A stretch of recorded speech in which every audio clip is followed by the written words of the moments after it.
ধন্যবাদ জানাইছো মই কিষাণ ৰকিয়াক আমাৰ এই অনুষ্ঠানটো আহি পেলাই উপস্থিত হোৱাৰ কাৰণে টাইম 60 ফালৰ পৰা তেওঁ পোৰ্টেলত কাম কৰি থকাৰ কাৰণে আমি সদৌ গোৰ্খা ছাত্ৰ সন্থা হৈ তেওঁ প্ৰথমবাৰ মই ধন্যবাদ জ্ঞাপন কৰিছো আৰু যোৱা এপ্ৰিল মাহৰ 19-20 তাৰিখে দুদিনীয়া কাৰ্যসূচীৰে বোকাখাট পলাকগুৰিত আমাৰ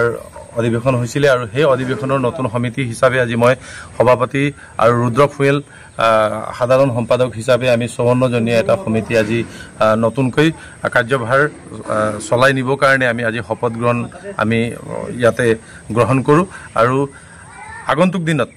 সদৌ গোৰ্খা ছাত্ৰ সন্থাই কৰিবলগীয়া কাম বহুত আছে আৰু বিগত দিনত যিখিনি কাম আমি কৰিব পৰা নাই সেইখিনি কামৰ ওপৰত আমি যথেষ্ট আমি দৃষ্টি ৰাখি পেলাই আমি সেই কামখিনি আগুৱাই লৈ যোৱাৰ আমি আজি প্ৰতিশ্ৰুতিবদ্ধ হৈছো আৰু আজি এই অনুষ্ঠানত উপস্থিত হৈছিল আমাৰ কেন্দ্ৰীয় সমিতিৰ উপসভাপতি ৰোহিত লামচাল হুদুৰ গোৱালপাৰাৰ পৰা আৰু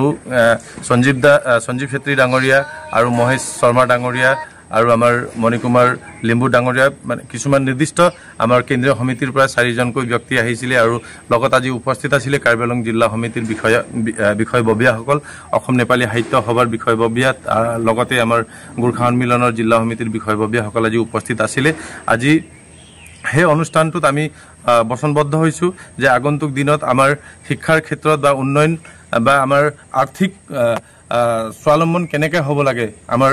উঠি অহা প্ৰজন্ম উঠি অহা ল'ৰা ছোৱালীবিলাক আমি কেনেকৈ শিক্ষাৰ লগতে নিজৰ স্কিলটো ডেভেলপ কৰিব লাগে কেনেকৈ আগবাঢ়ি যোৱাৰ ওপৰত আমি কিছুমান ৱৰ্কশ্বপৰ আমি এটা পৰিকল্পনা কৰিছো আৰু আগন্তুক দিনত সেই ৱৰ্কশ্বপৰ মাধ্যমেদি আমি উচ্চ মানদণ্ডৰ শিক্ষা আজি গোৰ্খা সম্প্ৰদায়ৰ কেনেকৈ নাম এটা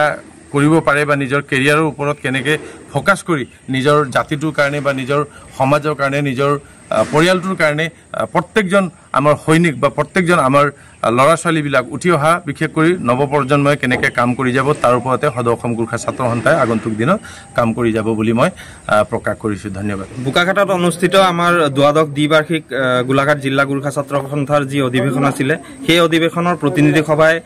যিসকলক আজি সেই সময়ত আমাক দায়িত্ব প্ৰদান কৰা হৈছিল য'ত মোক সাধাৰণ সম্পাদকৰ ৰূপত দায়িত্ব প্ৰদান কৰা হৈছিল আজি আমি বৰপথাৰৰ এই ভানু স্মৃতি ভৱনত আজি সেই দায়িত্বভাৰ গ্ৰহণ কৰাৰ যি কাৰ্যসূচী এই কাৰ্যসূচী আমাৰ গোলাঘাট জিলাত থকা বিভিন্ন আমাৰ গোৰ্খাসকলৰ যি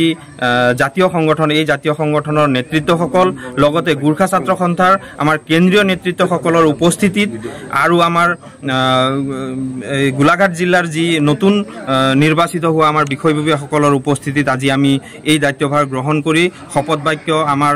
কেন্দ্ৰীয় সমিতিৰ বিষয়ববীয়াসকলে আমাক শপত বাক্য পাঠ কৰা কেন্দ্ৰীয় সমিতি স্যাৰ আপোনাৰ কোন কোন আছিল কেন্দ্ৰীয় সমিতিৰ পৰা আমাৰ উপসভাপতি আমাৰ ৰোহিত লামচালদেৱ উপস্থিত আছিল আৰু লগতে আমাৰ কাৰ্বি আংলং জিলাৰ পৰা প্ৰতিনিধিত্ব কৰা আমাৰ মহেশ শৰ্মা যি আমাৰ মুখপাত্ৰ সম্পাদক তেখেত উপস্থিত আছিল লগতে আমাৰ কেন্দ্ৰীয় সমিতিৰ পৰা মণিকুমাৰ লিম্বু সহকাৰী সাধাৰণ সম্পাদক কেন্দ্ৰীয় সমিতিৰ লগতে কাৰ্যকৰী সদস্য সঞ্জীৱ ছেত্ৰী ডাঙৰীয়াও আজি এই আমাৰ এই শপত বাক্য পাঠ কৰোৱা এই সভাখনত তেখেতসকল উপস্থিত আছিল গতিকে তেখেতসকলৰ উপস্থিতিত আমি আজি সম্পূৰ্ণ গোলাঘাট জিলা সমিতিৰ প্ৰায় 54 জনীয়া সমিতি আজি শপত বাক্য পাঠ কৰিলো আৰু অনাগত দিনত গোলাঘাট জিলাৰ আমাৰ গোৰ্খা জনগোষ্ঠীৰ লগতে গোলাঘাট জিলাৰ উন্নয়নৰ ক্ষেত্ৰত গোলাঘাট জিলাৰ বিকাশৰ ক্ষেত্ৰত আমি বিভিন্ন ধৰণৰ যি আমি গোৰ্খা ছাত্ৰ সন্থাই ল'ব পৰা পদক্ষেপ আমি অনাগত দিনত আমি আন্তৰিকতাৰে কৰি যাম বুলি প্ৰতিশ্ৰুতিবদ্ধ হলো।